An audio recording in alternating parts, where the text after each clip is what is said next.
My stepsister took the essay I wrote and turned it into colleges as hers. I watched her lose every acceptance she had. The phone call came on a Thursday afternoon, shattering the fragile peace I'd painstakingly built. A voice on the other end delivered a truth so twisted, so profoundly cruel, it felt like a punch to the gut. Someone had stolen my mother's story. The receiver clattered back onto its cradle, the silence of my bedroom suddenly deafening. Dust motes danced in the lone shaft of winter light piercing the window, illuminating the battlefield of a life I no longer recognized. My stepsister, Emily, moved into our house when I was 14, 2 years after my mother, Eleanor, died from cancer. My father, Michael, married Brenda, Emily's mother, in a whirlwind of grief and forced smiles. I was still drowning in my own sorrow, haunted by the ghost of a laugh I'd never hear again, and suddenly, I had to share my most sacred space, my room, with a girl who acted like she owned the entire world, including my very breath. Emily and I were the same age, but that was where our similarities ended.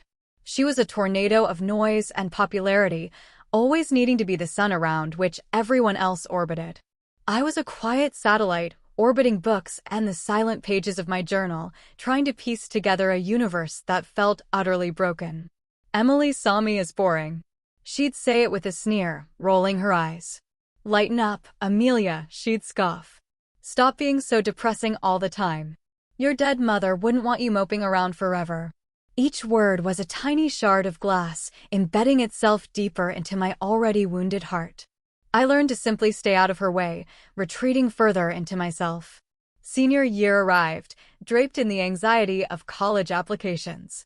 My dream, my North Star, was Weston University, a small liberal arts school 4 hours away, boasting an exceptional creative writing program.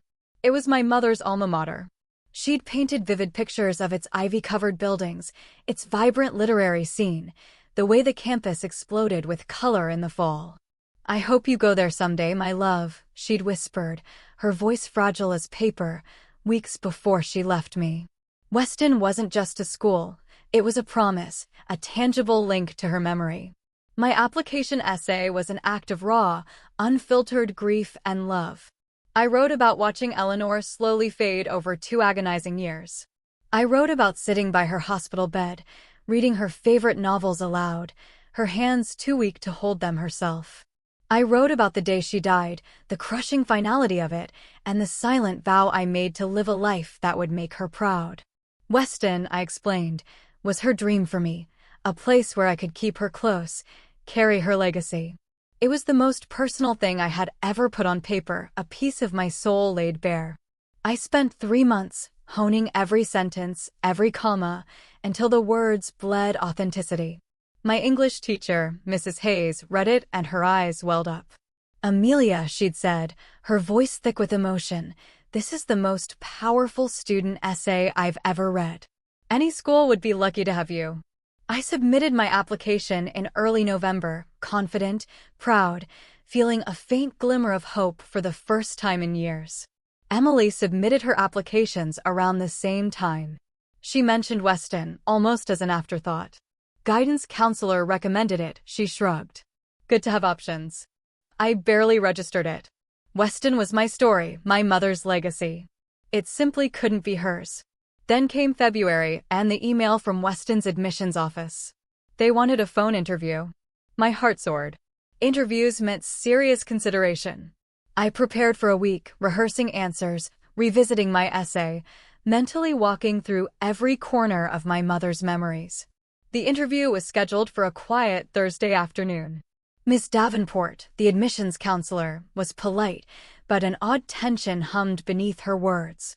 We covered grades, activities, the usual. Then, she asked about my essay.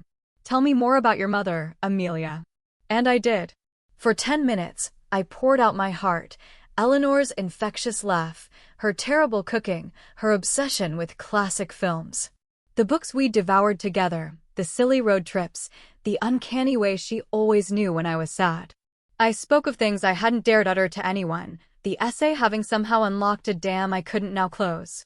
When I finished, Ms. Davenport was silent for a beat too long. Then a strange, clinical question sliced through the air.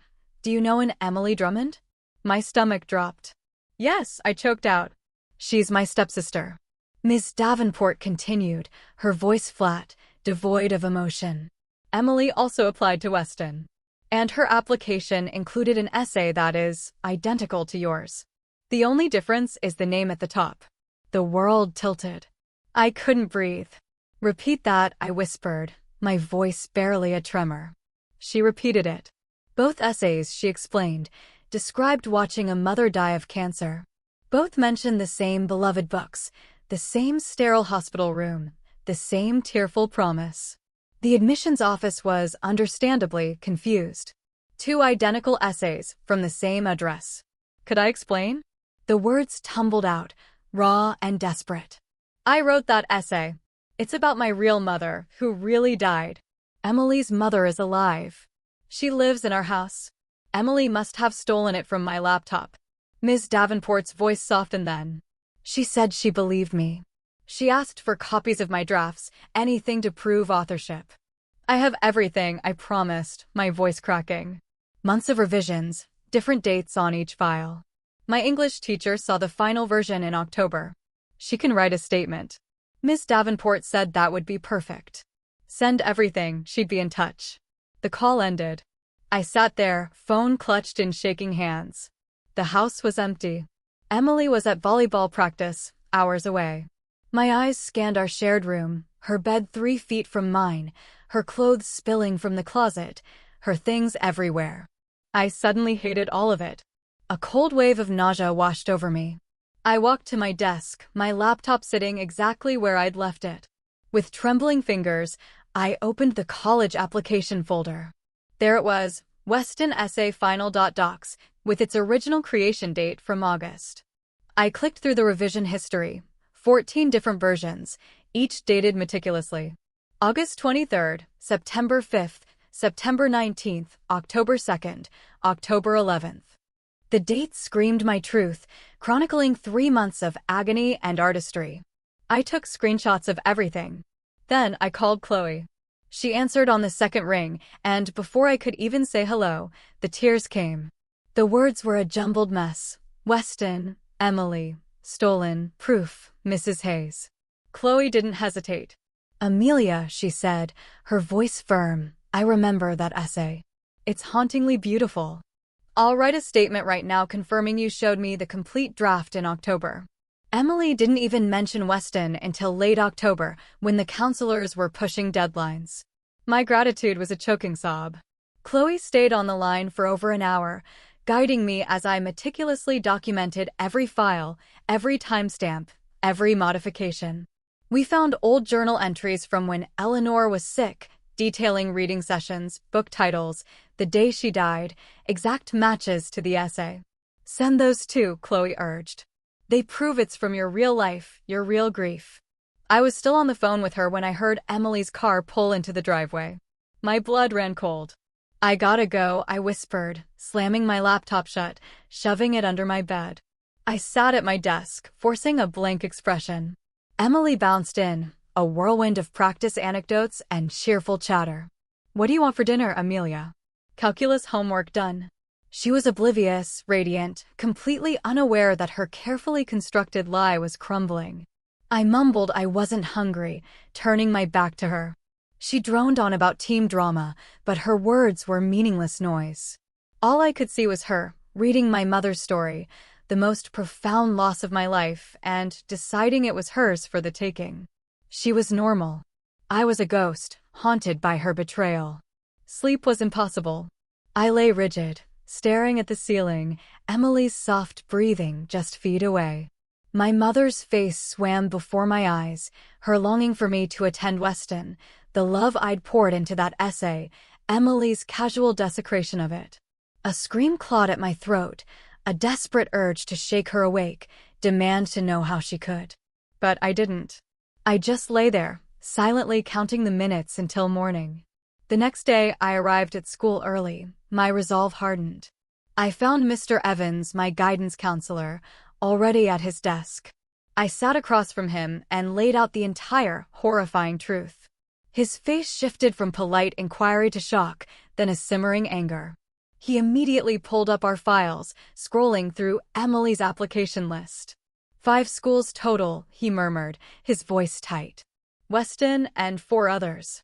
Yes, I said, not even a beat of hesitation. Contact all 5. He nodded, already making notes. This is academic dishonesty of the worst kind, Amelia. Emily needs to face real consequences. That afternoon, I sent Ms. Davenport everything, the time-stamped drafts, Mrs. Hayes' official statement, my old journal entries. The evidence was irrefutable. 2 days later, Ms. Davenport called again. Weston had flagged Emily's application for plagiarism and removed her from consideration. Then, her voice softened. Amelia, your application has been moved forward for full review. Your essay, it's one of the most powerful pieces of writing our admissions team has read in years. It's clear it came from a real place of grief and love. We'd be honored to consider you for admission to your mother's school. I hung up, tears streaming down my face, not tears of sadness, but of a profound, dizzying relief. The next morning, back in Mr. Evans' office, I recounted Ms. Davenport's call. His smile disappeared. He started typing furiously. Which other schools, Amelia? He asked. I listed them. I'm contacting every single one, he declared, his jaw set. They deserve to know. Something in my chest loosened. Someone was finally, truly, on my side. Mr. Evans spent the rest of the morning making calls and sending emails. I went to class, but my mind was miles away, picturing Emily's applications being flagged, one by one. At lunch, Chloe knew something was up. Her face turned crimson as I explained. I can't believe her, she fumed, slamming her hand on the table. She deserves everything she gets. I'll come over, we can confront her together. I shook my head, touched by her ferocity but too weary for a public spectacle. Not yet, Chloe. I still have to share a room with her. She understood, but her anger remained. She's going to get what's coming to her, she vowed. That afternoon, Principal Miller summoned me. Her office, at the end of the main hall, felt imposing. She listened carefully, her face unreadable as I showed her the evidence. The time-stamped drafts, Mrs. Hayes' statement, the timeline. Did Emily have access to your laptop, Amelia? She asked. Yes, I confirmed. We share a room. It was always on my desk. I never locked it. She nodded. I'll need to speak with Emily, and I'm calling your father and Brenda in for a meeting. Minutes later, I saw Emily walking down the hall, guided by the secretary. Her eyes widened when she saw me, her face draining of color. She looked utterly terrified. The door to Principal Miller's office closed behind her. I sat on the bench outside, straining to hear. Voices, then Emily's rising, panicked. I don't know what you're talking about. There must be some mistake. Principal Miller's voice remained calm, a low murmur. Then, Emily's voice again, louder, near a yell. Amelia's lying. She's trying to ruin my life. The evidence doesn't prove anything. I listened as my stepsister crumbled. I felt strange. No triumph, no satisfaction, just an aching weariness. 20 minutes later, Emily emerged, eyes red and swollen, makeup smeared. She walked past me like I was invisible, disappearing around the corner. Principal Miller beckoned me back in. We're having a family meeting tomorrow afternoon, she stated. Your father and Brenda need to understand the full scope of this. Dinner that night was a suffocating silence. Emily glared at me, her eyes still puffy. Brenda kept asking what was going on, the school's vague call having only fueled her anxiety. My father, Michael, fidgeted, trying to make conversation about his day. I pushed pasta around my plate, refusing to meet anyone's gaze. I wanted them to hear it from Principal Miller, to see the cold, hard evidence, to have no room for denial. Brenda pressed Emily directly. Are you in trouble? Emily snapped. I don't want to talk about it. Amelia's making things up. The principal's believing lies. Our eyes met across the table. Emily looked away first. Later, I locked myself in the bathroom, sitting on the edge of the tub, breathing shallowly. Tomorrow, the truth would explode. I had no idea how they would react, if Brenda would find some way to twist it, to protect her daughter. The next day felt endless. At 2:30, Michael picked me up. Brenda was already in the car, her face a mask of anxious confusion. The drive to school was silent. In the conference room, Principal Miller and Mr. Evans sat, a folder of papers spread before them. "Thank you for coming," Principal Miller began, her voice grave. "We're here to discuss a serious academic integrity issue." She opened the folder. The two essays side by side. My time-stamped drafts. Mrs. Hayes' statement. Mr. Evans' records of application submissions. Emily, Principal Miller explained, submitted Amelia's essay, word for word, to 5 different colleges. She continued, her voice unwavering. 3 of those schools had already sent acceptance letters to Emily before Mr. Evans contacted them about the plagiarism. Michael's face went chalk white. He stared at the papers, utterly stunned. Brenda, predictably, immediately started making excuses. "There must be a misunderstanding. Maybe Emily didn't realize. We're family now, maybe she thought it was okay." Principal Miller cut her off. "The evidence is clear, Mrs. Drummond. There is no misunderstanding. Emily copied Amelia's entire essay and put her own name on it." Then my voice, shaky but firm, pierced the stunned silence. "I told them everything, every painful detail. I spent 3 months writing that essay about my mother. I poured my grief, my love, my entire heart into every word. Emily must have copied it from my laptop. She submitted my mother's story as her own, to steal the future my mother wanted for me. She took the most personal thing I'd ever written and used it like it meant nothing." My voice was raw, but I didn't cry. Emily, however, broke down. Sobs tore from her throat. "I'm sorry. I was desperate. My own essay wasn't good enough, and I knew hers was beautiful. I thought since we lived together, it wouldn't matter, we're family now. I didn't think anyone would find out." Brenda still tried to minimize it. "The essay is about a shared family tragedy," she insisted, "since I'm married to Michael now. We're all one family. Maybe the story belongs to all of us." That was it. My temper, carefully caged, snapped. "Brenda is not my mother," I screamed, my voice cracking. "Emily never knew my mother. You have no right to claim any part of that story. My mother died, and it was the worst thing that ever happened to me, and Emily stole it." Michael finally spoke, but his words were a betrayal of their own. "We need to calm down," he said, his voice weak. "We need to figure out how to fix this as a family." I stared at him, my heart breaking anew. "There's nothing to fix," I retorted, my voice trembling with fury. "Emily committed plagiarism, and she needs to face the consequences. I am not going to pretend this didn't happen just to keep the peace." I stood up, pushing back my chair, and walked out. I couldn't go home.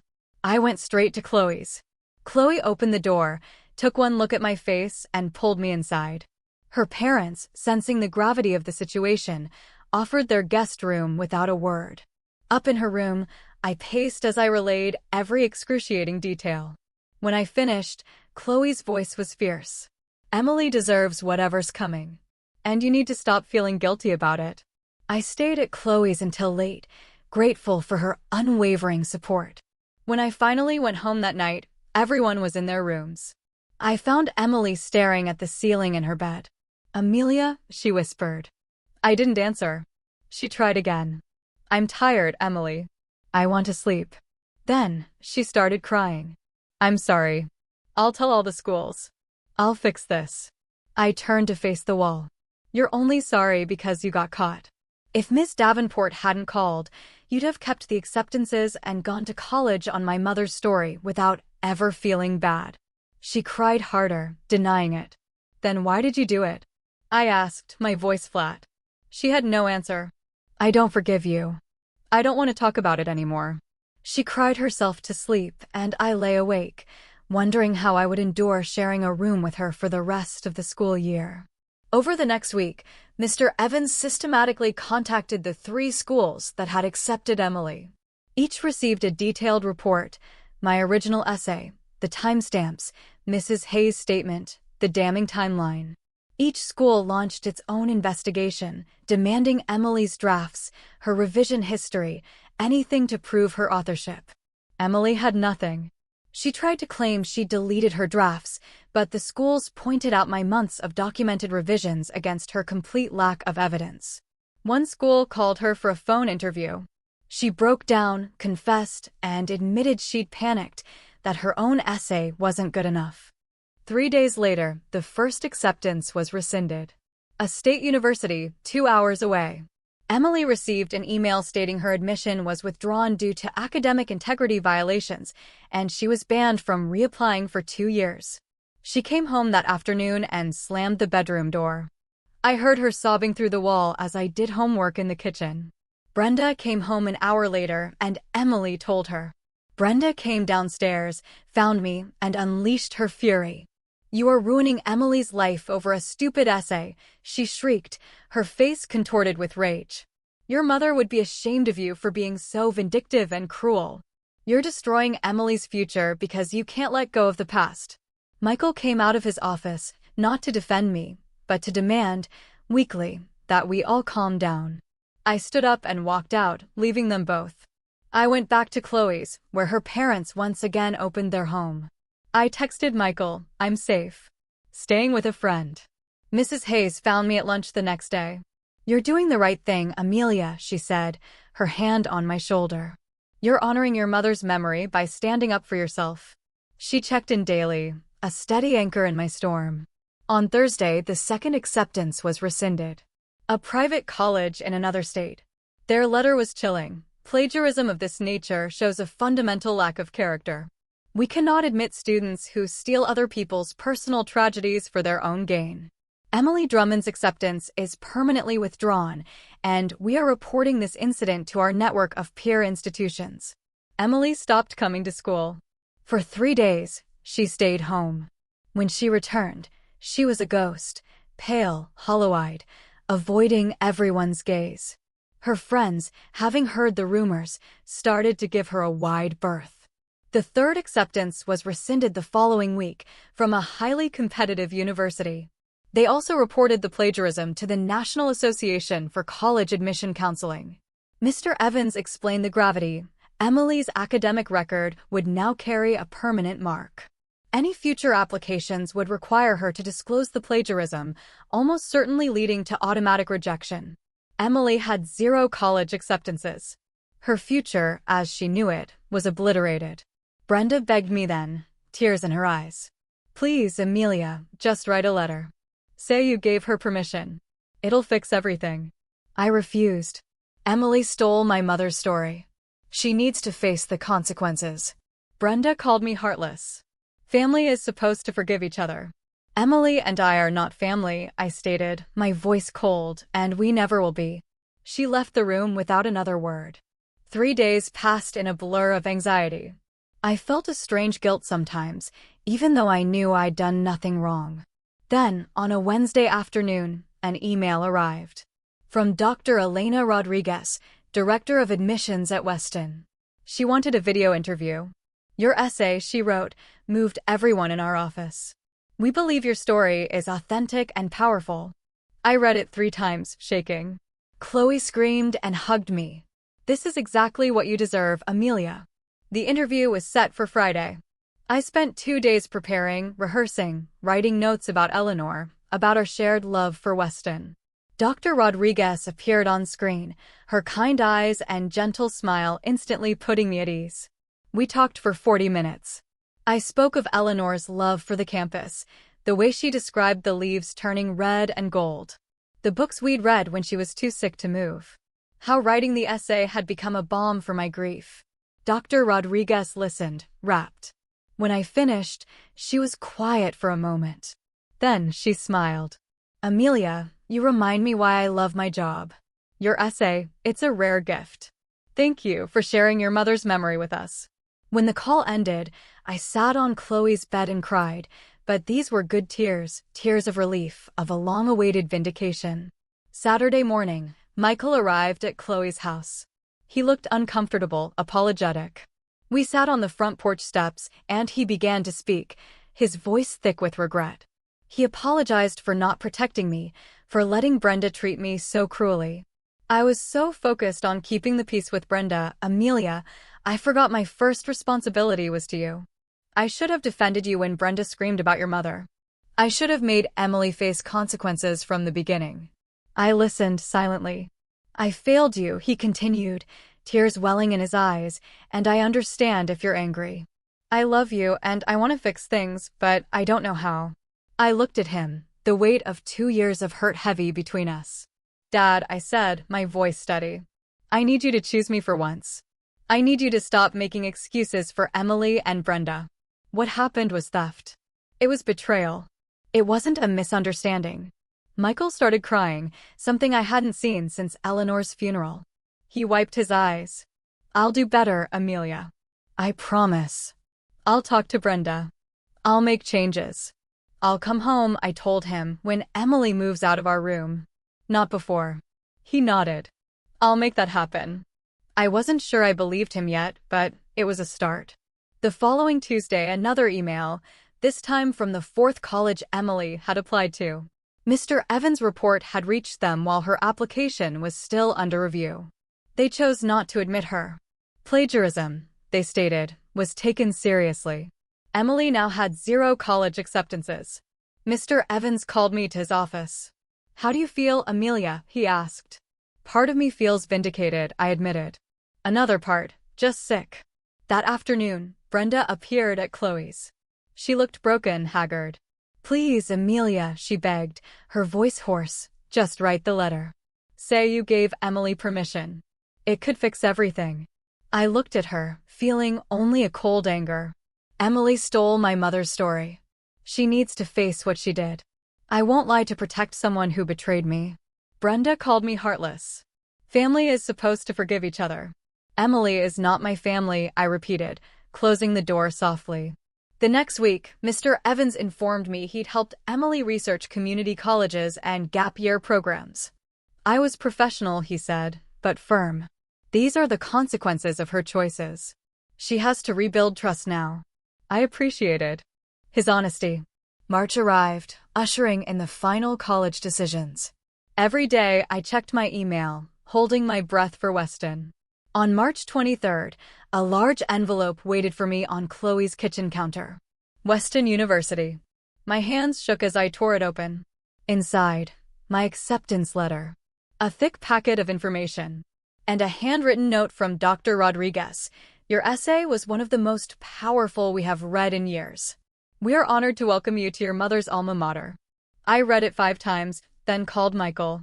He cried again. Eleanor would be so proud, Amelia. The next day, I drove to the cemetery, a place I'd avoided for months. I found Eleanor's grave, sat in the grass, and read the acceptance letter aloud. I kept my promise, Mom, I whispered. I stood up for myself. I stood up for your memory. I'm going to make you proud at Weston. The wind rustled through the trees, and for a moment, I felt her presence, a gentle embrace. The rest of the week was a strange kind of peace. Chloe's guest room, safe and warm, felt more like home than my own room ever had. On Saturday, Chloe dragged me out. A surprise party awaited us in her backyard. String lights, snacks, a cake inscribed with congratulations in blue frosting. I stood there, stunned, as everyone cheered. You deserve this, Amelia, Chloe whispered, hugging me tight. For 3 glorious hours, I was just a normal teenager, celebrating getting into her dream school. No mention of Emily, no plagiarism, no raw wounds. Just laughter, friends, and a feeling that bloomed in my chest, a deep, unfamiliar happiness. The next morning, Michael texted, asking to meet for coffee. He looked tired but hopeful. He told me he'd spent the weekend moving Emily into the guest room, completely stripping and cleaning our old shared bedroom. Your space is ready, Amelia, whenever you want to come home. I asked him why now. Because I should have done it months ago, he admitted, his gaze steady. I'm ashamed it took this long for me to prioritize your comfort over keeping peace with Brenda. I told him I'd think about it. He didn't push. We talked for an hour about nothing important, but it felt like a fragile bridge being built. 3 days later, I packed my things at Chloe's. My stomach was in knots, unsure what awaited me. Living at home was exactly as awkward as expected. Emily and I moved like ghosts, avoiding eye contact, never crossing paths in the kitchen. Brenda's words were clipped, pleasantries only. She spent most evenings hidden in her room. But Michael tried. We started twice-weekly dinners, just the two of us, take out from my favorite restaurants. We talked about school, books, memories of Eleanor. It was slow, sometimes painful, but it was progress. He shared stories of Eleanor I'd never heard, showed me old photos. Meal by meal, we began to heal something. 2 weeks after I moved back, Mrs. Hayes pulled me aside after class. "Amelia, I submitted your essay to a regional writing competition." My heart seized. It's too good not to share. I felt exposed, but also validated. She told me winners would be announced in May. I tried not to dwell on it. Final exams and graduation loomed. But when the email came in early May, second place, a $1,000 scholarship, I sat at my desk and cried. Not for the money or the recognition, but for the profound understanding that my writing, my truth, my mother's story, had value beyond college applications and plagiarism scandals. It meant something real. The award ceremony was at the public library. Michael sat in the front row. Mrs. Hayes was there, beaming. Chloe arrived with flowers. When my name was called, I walked to the podium. The organizer asked if I wanted to say a few words. I hadn't prepared anything, but I took the microphone.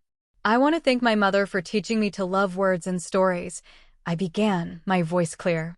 "And my English teacher for believing in my voice. Writing the truth, even when it's painful, is the most important thing a writer can do. Protecting your truth and standing up for yourself matters more than being liked or keeping the peace." I didn't mention Emily or plagiarism, but everyone in that room who knew the story understood. When I sat down, Michael was wiping his eyes. Mrs. Hayes glowed. A week later, a mutual friend told me Emily had enrolled in community college and found a part-time job. I saw her once, behind the counter at a coffee shop, wearing a green apron, her expression flat. She didn't see me, or pretended not to. At home, she was sullen, quiet. But at least she was doing something. I didn't feel bad for her, not exactly. But the burning anger had receded, replaced by a quiet understanding. She made her choices, and now she was living with them. One Saturday morning, Brenda knocked on my door. I almost didn't answer. We sat on opposite ends of the living room couch. "I've been thinking," she said, her voice steady but her hands trembling. "I was wrong to defend Emily.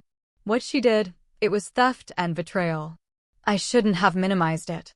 She didn't apologize for the cruel things she'd said about Eleanor, or for calling me heartless. I knew this was as close to accountability as I would ever get from her." "I appreciate you saying that," I replied. It wasn't forgiveness, not healing, but it was something.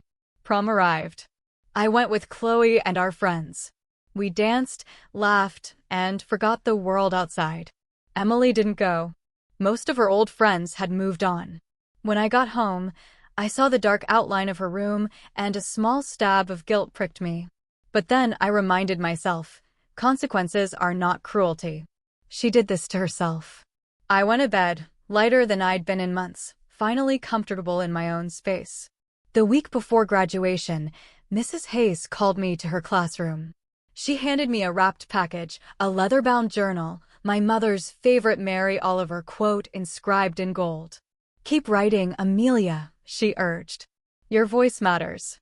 The world needs to hear it. I'm proud of you, not just for your writing, but for standing up for yourself when it would have been easier to stay quiet." I hugged her, grateful for the adult who truly saw and believed me. Graduation day was a sunny Saturday in June. I put on my cap and gown, looking at myself in the mirror. Eleanor should have been here, cheering, crying proud tears. She wasn't, and I had to make peace with that. Michael waited downstairs, dressed in a suit. "You look beautiful, Amelia. Your mom would be bursting with pride." At the ceremony, when my name was called, I walked across the stage. I found Michael in the crowd, on his feet, cheering louder than anyone. It had to be enough. It was enough. A week later, Emily found me on the back porch swing. "Can I sit?" she asked. I didn't say yes or no. She sat on the opposite end. After a long silence, she spoke. "I need to tell you something. I'm sorry. For real this time. Not sorry I got caught, but sorry for what I did. Her voice was quiet, steady, her eyes meeting mine. I understand now what I took from you. Why you couldn't let it go. I was jealous of your relationship with your mom and how you could put your feelings into words. I made a terrible choice because of that jealousy. She finished. I accept your apology, I said, but our relationship, it'll never be what it could have been. You broke something between us that can't be fixed. She nodded. I understand. It wasn't forgiveness, but it was an acknowledgement that we had both lived through something awful and now had to move forward, separately. Summer arrived, hot and long. I got a job at the library, shelving books, counting down the days until Weston.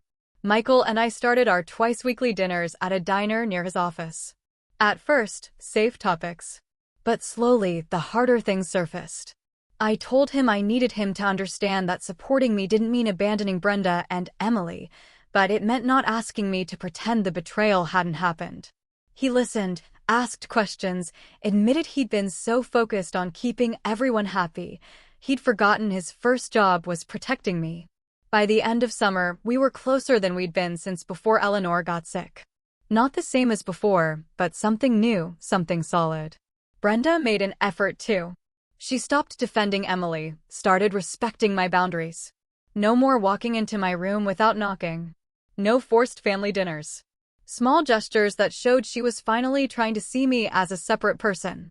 We'd never be close, but we reached an understanding. It was enough.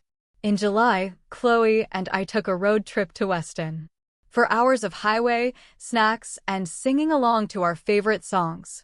When we pulled into campus, something shifted in my chest. Old brick, ivy, students reading under trees. Exactly as Eleanor had described. We toured the creative writing building, the library that smelled of old paper. Then, we found Eleanor's old dorm.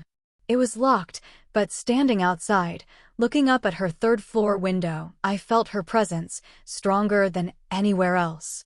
Like she was standing beside me, saying, "You made it. This is where you belong." Back home, I joined Weston's Facebook group for incoming freshmen. I messaged a girl named Maya Flores from Colorado. She loved books and hiking, wanted a quiet roommate. We video chatted twice, decided to room together. I felt a cautious hope for a roommate I could trust, someone who wouldn't steal my words or make me feel unsafe in my own space. Michael helped me shop for dorm supplies. At Target, he pushed the cart as I picked out sheets and towels.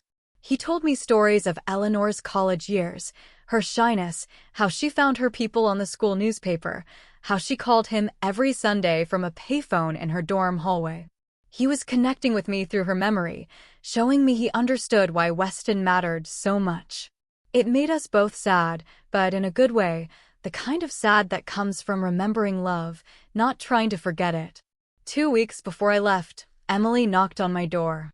"Can I read your essay?" she asked, her voice small.